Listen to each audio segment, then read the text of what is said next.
ছোট ছোট করে লিখো, কত বড়। নমস্কার, শুভ সকাল বন্ধুরা। কেমন আছো তোমরা সবাই? আশা করছি সকলে ভালো আছো। আমি প্রিয়াঙ্কা, দার্জিলিং জেলার ছোট্ট একটি গ্রামের খুব সাধারণ ঘরের একজন গৃহবধূ। প্রতিদিনের মতো আজকেও একটা ভিডিও দিচ্ছি, যেটা কিনা তোমাদের ভালো লাগবে আশা করছি। ডুগু স্কুলের এক্সিবিশনের জন্য এই পেপার ব্যাগটা গতকাল রাতেই সে বানিয়েছে।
গা পোড়ানো এত গরমের মাঝখানে হঠাৎ করে নামলো বৃষ্টি, কি শান্তিই না পেলাম।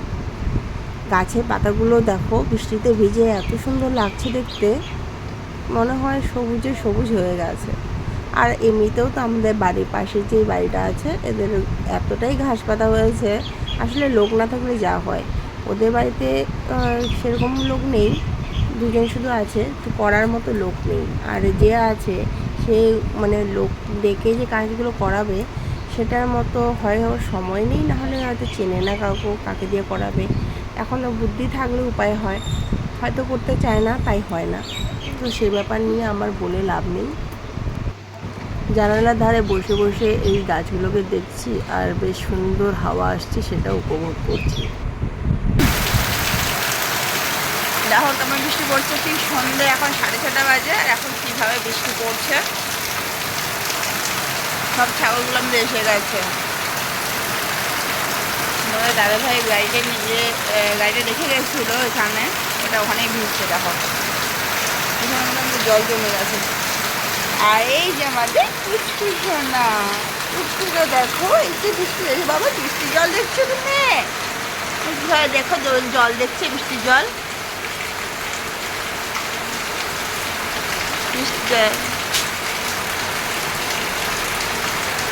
ঘুম থেকে ও এখনই উঠলো, উঠে এই যে বৃষ্টি দেখছে, বৃষ্টি থেকে দৌড়ে আসলো। পড়ে যাবা পড়ে যাবা পড়ে যাবা বাবা।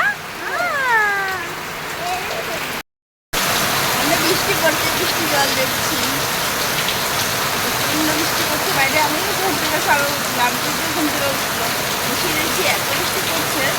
তখন কিন্তু হালকা হালকা বৃষ্টি পড়ছিল, আবার কমে গেছিল, এখন প্রচণ্ড জোরে পড়ছে। দেখো বাইরে কি অবস্থা।